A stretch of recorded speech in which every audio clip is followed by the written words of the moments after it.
Assalamualaikum warahmatullahi wabarakatuh. Perkenalkan, saya Putri Handayani, NIM T2018-4046 Prodi PGMI YIN Jember. Di sini saya akan dari kelompok 9 mata kuliah perencanaan pembelajaran akan menjelaskan mengenai jenis sumber belajar dan alat bahan ajar. Jenis-jenis sumber belajar terdiri dari satu, benda sebagai sumber belajar. Yang kedua, orang itu seperti filosof. Yang selanjutnya itu orang. Kita bisa belajar sumber belajar dari orang, misalnya seperti ahli ahli psikologi, dokter, guru, polisi, TNI, dan lain-lain. Yang selanjutnya peristiwa atau fakta. Kita dapat belajar dari peristiwa atau fakta seperti peristiwa gempa bumi, banjir, dan yang selanjutnya tempat lingkungan sekitar seperti museum dan pasar atau eh, kolam-kolam ikan. Yang selanjutnya adalah media pembelajaran.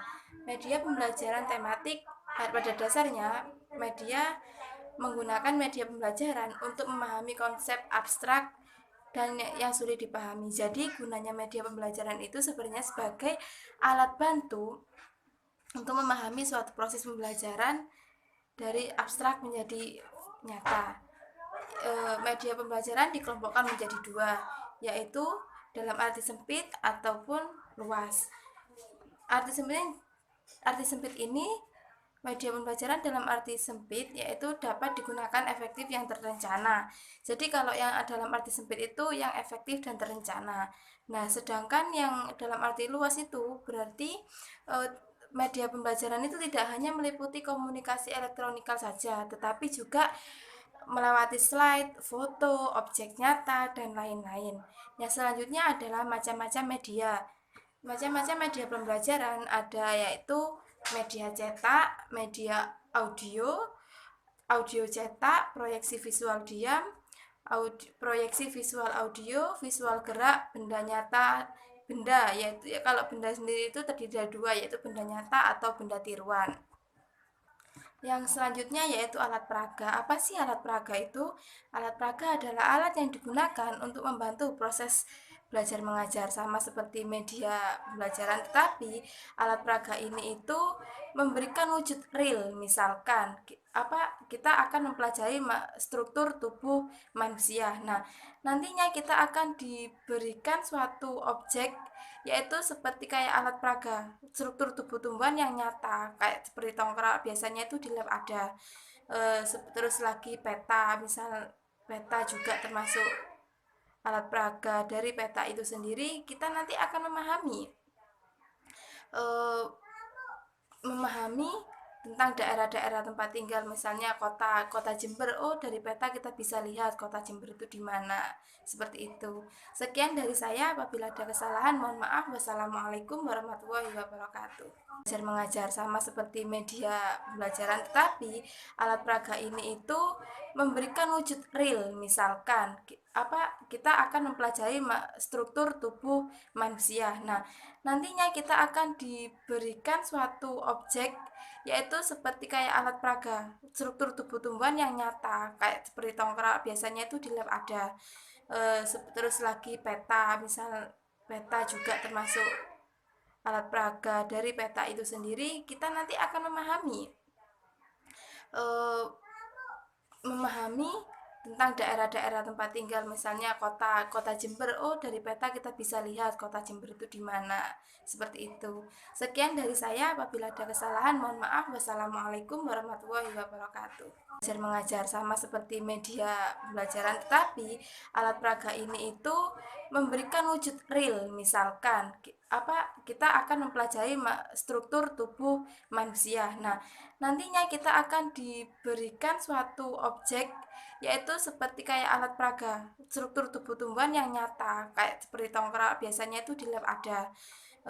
Terus lagi peta, misal peta juga termasuk alat peraga. Dari peta itu sendiri kita nanti akan memahami eh, memahami tentang daerah-daerah tempat tinggal, misalnya kota Jember. Oh, dari peta kita bisa lihat kota Jember itu di mana. Seperti itu. Sekian dari saya. Apabila ada kesalahan, mohon maaf. Wassalamualaikum warahmatullahi wabarakatuh. Assalamualaikum warahmatullahi wabarakatuh. Di sini saya Sofiatul Munawwarah NIM T 2018 4079. Di sini saya akan menjelaskan tentang pengertian media pembelajaran, sumber belajar, dan alat peraga. Pengertian media pembelajaran yaitu menurut terminologinya, kata media berasal dari bahasa Latin, yaitu medium yang artinya perantara.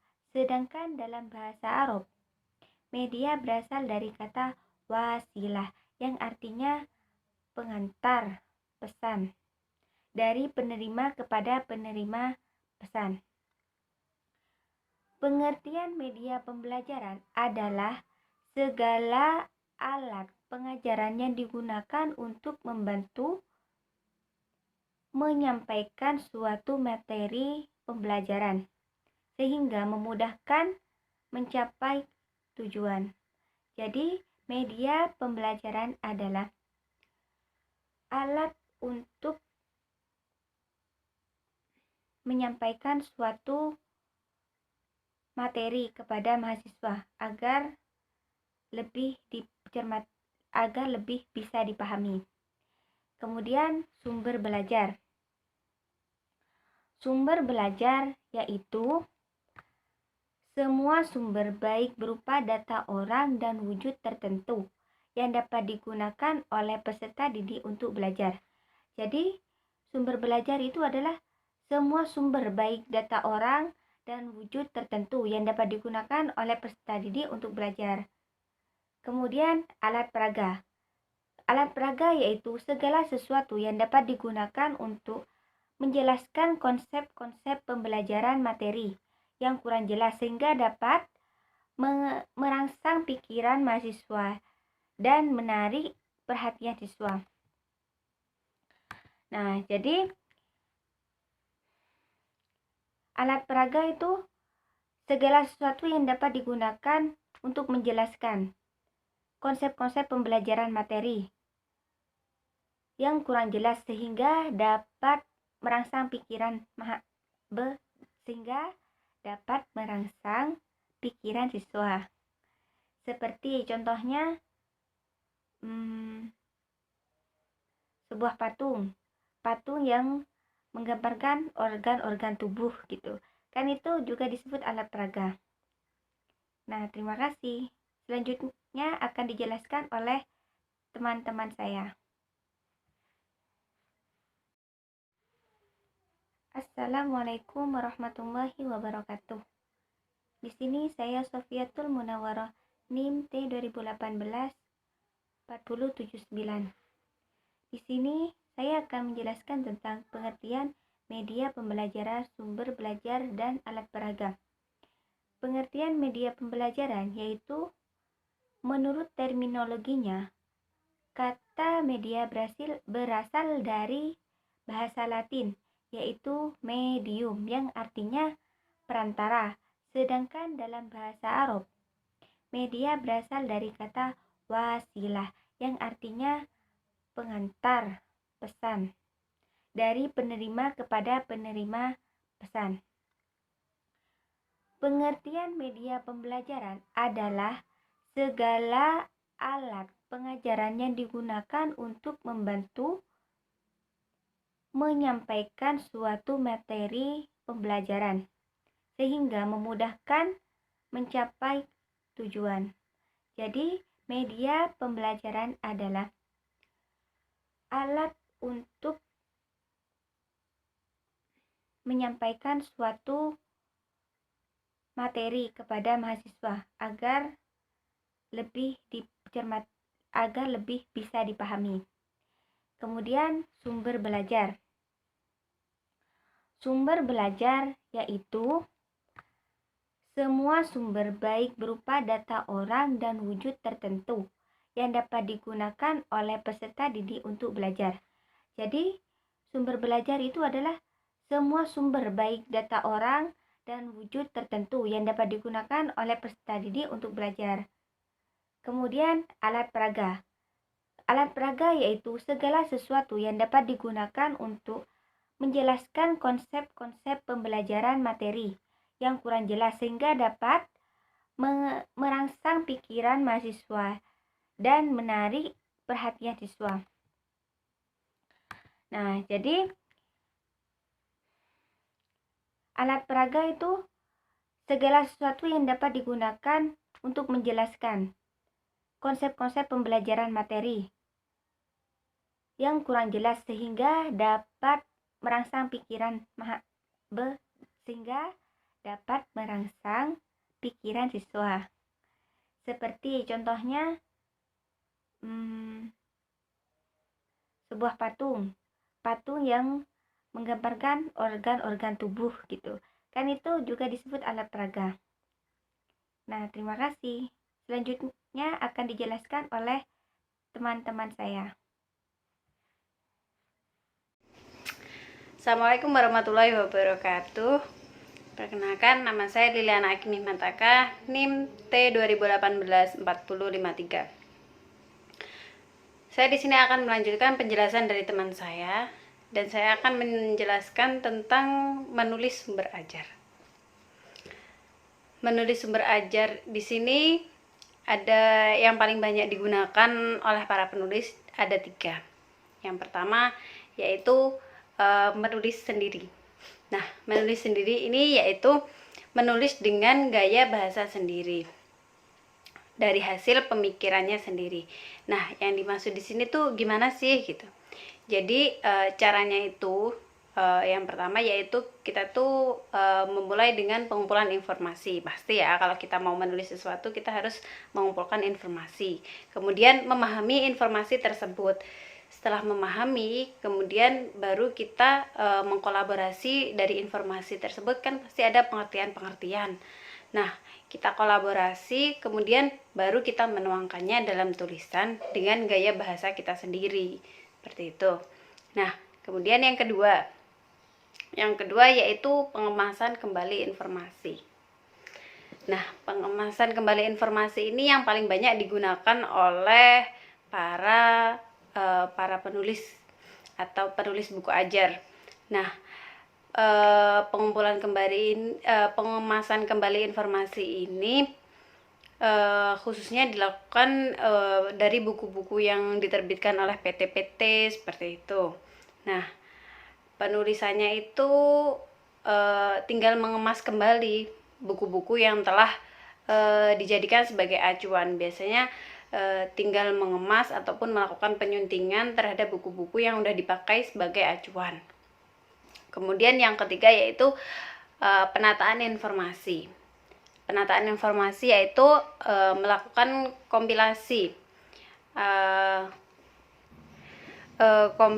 melakukan kompilasi dari beberapa tulisan. Nah, kompilasi ini apa sih? Kompilasi ini yaitu kumpulan yang disusun secara teratur. Misalnya kita mengumpulkan informasi yang disusun secara teratur dari beberapa tulisan, artikel, jurnal ilmiah, majalah, ataupun yang lainnya. Nah, temanya di situ kita harus tentukan sesuai dengan materi yang akan digunakan untuk belajar. Seperti itu. Nah, setelah membahas tentang sumber ajar, kita akan membahas tentang sumber belajar. Sumber belajar itu pada dasarnya pasti banyak sekali ya. Yang pertama di sini yaitu manusia. Manusia dapat dijadikan sebagai sumber belajar, iya kan? Kita sebagai manusia, kita juga dijadikan sebagai sumber belajar. Terus yang kedua yaitu bahan. Bahan yang dimaksud adalah segala sesuatu yang membawa pesan informasi untuk pembelajaran. Misalnya video, buku paket, bola dunia, grafik, dan lainnya. Kemudian yang ketiga yaitu lingkungan. Lingkungan yang dimaksud adalah lingkungan yang mampu memberikan pengondisian belajar. Jadi seperti lingkungan sekitar yang mampu mengkondisikan belajar kita itu, khususnya yaitu kelas, kemudian lingkungan-lingkungan yang memberikan materi pelajaran banyak untuk kita. Yang keempat, alat dan perlengkapan. Sumber belajar dalam bentuk alat ataupun perlengkapan di sini adalah yang dimanfaatkan untuk produksi atau menampilkan sumber-sumber belajar lainnya seperti TV, komputer, tape recorder. Yang kelima yaitu aktivitas. Biasanya aktivitas yang dijadikan sumber belajar adalah aktivitas yang mendukung pencapaian tujuan pembelajaran. Misalnya diskusi, mengamati, belajar tutorial, dan sejenisnya. Kemudian media pembelajaran, membahas tentang media pembelajaran. Nah, dalam media pembelajaran terdapat dua unsur yang terkandung. Yang pertama, pesan ataupun bahan pengajaran yang akan disampaikan. Nah, yang kedua yaitu alat penampilan atau perangkat keras. Sebagai contoh yang perangkat keras, sebagai contoh ketika untuk perangkat keras yaitu biasanya digunakan oleh guru selembaran kertas, bisa dibentuk, mungkin selembaran kertas tersebut bisa digunakan untuk menggambar ataupun untuk menulis. Kemudian juga memperlihatkan poster seperti itu. Nah, dalam perkembangan dan pemanfaatan media pembelajaran ini dapat dibagi berdasarkan jenisnya, daya liputnya, serta bahan pembuatannya. Yang selanjutnya kita akan membahas tentang alat peraga. Kata kunci dalam memahami alat peraga yaitu dalam konteks pembelajaran adalah nilai serta manfaat. Dalam arti segala sesuatu alat yang dapat menunjang keefektifan serta efisiensi penyampaian, pengembangan, pemahaman informasi, ataupun pesan pembelajaran. Jadi, untuk menentukan mana yang termasuk sumber belajar dan alat peraga kadang lebih sulit daripada membuatnya. Nah, karena bagi siswa bukan hanya mengingat sebuah fakta, karena di dalam pembelajaran kita sering menggunakan alat peraga.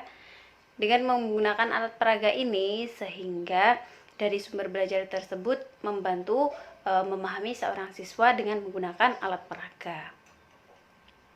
Nah, dengan menggunakan alat peraga ini diharapkan proses belajar mengajar menjadi termotivasi. Kemudian konsep abstrak yang tersajikan dalam bentuk konkret dapat mudah dimengerti. Hubungan antara konsep abstrak dalam mata pelajaran di benda-benda alam juga dapat lebih mudah dipahami. Nah, selanjutnya kita akan membahas tentang pemilihan sumber belajar, media, serta alat peraga. Gimana sih pemilihannya itu? Nah, dalam pemilihan sumber belajar itu tergantung pada satu, motivasi, yang kedua yaitu kemampuan guru dalam penggunaan media ataupun alat peraga serta sumber belajar tersebut. Nah, selanjutnya akan ditentukan berdasarkan yang pertama yaitu program pengajaran. Jadi ketika ada program pengajaran kita bisa menggunakan sumber belajar mana yang kita gunakan, kemudian media apa yang cocok, serta alat peraga apa yang berkesinambungan dengan sumber belajar tersebut. Yang kedua yaitu kondisi lingkungan. Kondisi lingkungan itu seperti kita menggunakan media yang cocok untuk lingkungan khususnya di daerah pedesaan. Media apa yang cocok untuk lingkungan tersebut, seperti itu. Kemudian kita juga harus melihat karakteristik siswa. Karakteristik siswa di sini contoh mereka membutuhkan pemahaman seperti menggambar ataupun sesuatu yang menarik dengan warna-warna. Maka kita gunakan sesuai dengan karakteristik siswa. Nah, yang keempat yaitu karakteristik sumber belajar. Nah, ketika kita sudah membahas karakteristik sumber belajar tadi, maka kita juga harus melihat mana alat peraga yang cocok juga untuk sumber belajar yang kita ambil. Nah, pemilihan dalam media pembelajaran yaitu harus dikaitkan dengan satu, kompetensi dasar. Nah, yang kedua yaitu strategi pembelajaran, yang ketiga yaitu sistem evaluasi yang digunakan. Sedangkan prinsip pemilihan pada media itu yaitu satu, tujuan pemilihan, yang kedua yaitu karakteristik media. Nah, alternatif pemilihan di sini yaitu memerlukan faktor. Nah, faktor yang diperlukan yaitu satu, objektivitas, yang kedua yaitu program pengajaran, yang ketiga yaitu sasaran program siswa. Sasaran program di sini yaitu yang dimaksud adalah siswanya. Yang keempat yaitu situasi dan kondisi. Pasti kita harus melihat situasi dan kondisi ketika melihat media pembelajaran. Yang kelima yaitu kualitas teknis. Yang keenam, keefektifan dan efisiensi penggunaan. Nah, kriteria pemilihannya ini mencakup yang pertama yaitu topik menarik minat siswa. Untuk pembelajaran kita harus menarik minat siswa agar siswa tersebut semangat dalam belajar, mereka mampu memahami dengan cepat. Nah, yang kedua yaitu materi dalam media penting bagi siswa. Salah satunya yaitu untuk membantu memahami siswa dalam pemahaman pembelajaran yang sulit. Yang ketiga yaitu relevan dengan kurikulum yang berlaku. Yang keempat yaitu apakah materi autentik dan aktual. Yang kelima, apakah fakta dan konsepnya benar. Pasti kalau pembelajaran kita nggak boleh macam-macam dengan pembelajaran ya, karena ketika kita memberikan pelajaran yang salah, maka ilmu tersebut akan terus digunakan. Nah, sedangkan di sini makanya diterapkan apakah fakta dan konsepnya benar, sehingga ketika ilmu yang didapat dari kecil itu sudah benar, maka ketika melanjutkan ke tingkat yang lebih atasnya, mereka tidak mengalami kekeliruan dalam pemahaman. Nah, yang keenam yaitu format sistematis dan logis. Yang ketujuh, objektif orientasi kebutuhan siswa. Yang kedelapan, narasi, gambar, efek, warna, dan sebagainya memenuhi syarat dan kualitas. Yang kesembilan yaitu bahasa, simbol, dan ilustrasi cukup komunikatif. Yang ke-10 yaitu sudah teruji daya dukungnya. Nah, yang terakhir yaitu pemilihan alat peraga. Ketika pemilihan alat peraga tersebut terdapat kriteria yang perlu diperhatikan dalam pemilihan alat peraga ya. Nah, kriteria tersebut yaitu mencakup yang pertama, kesesuaian alat pengajar yang dipilih oleh materi pengajar, jenis kegiatan yang akan dilakukan oleh siswa. Nah, yang kedua yaitu kemudahan dalam memperoleh alat dan kemudian dalam perancangannya. Yang ketiga yaitu kemudahan dalam penggunaan. Yang keempat, terjamin keamanan dalam penggunaannya. Yang kelima yaitu kemampuan dana. Yang keenam yaitu kemudahan dalam penyimpanan, pemeliharaan, dan sebagainya. Nah, kita sudah membahas tentang banyak sekali tentang sumber belajar, sumber ajar, media pembelajaran, serta alat peraga. Nah, bagaimana pemberdayaan sumber belajar, media, serta alat peraga tersebut? Nah, upaya dalam pemberdayaan sumber belajar yang mudah, murah, serta efektif yaitu diantaranya yang pertama yaitu barang bekas, seperti barang bekas, bungkus rokok, korek api, kertas, kotak, bungkus, dan sebagainya dimanfaatkan dalam proses pembelajaran, seperti melakukan keterampilan menghias, menggunting, dan kerjasama. Nah, yang kedua yaitu realitas dalam lingkup sekolah, rumah, serta permukiman. Misalnya memberikan pengalaman tentang penjelasan siswa dari rumah sampai menuju sekolah. Nah, yang ketiga yaitu benda yang mempunyai nilai khusus yang digunakan untuk menyampaikan materi tentang perilaku, sikap, serta moral peserta didik yang nilai-nilainya diambil dari perlakuan mereka terhadap benda-benda tersebut. Nah, pemberdayaan sumber belajar, media, serta alat peraga dapat dilakukan dengan tahapan yang pertama yaitu di awal pembelajaran. Yang kedua yaitu selama proses pembelajaran. Yang ketiga yaitu di akhir proses pembelajaran. Yang keempat yaitu di luar waktu pembelajaran. Nah, teman-teman, itu penjelasan dari saya. Mungkin sekian dari saya. Wassalamualaikum warahmatullahi wabarakatuh.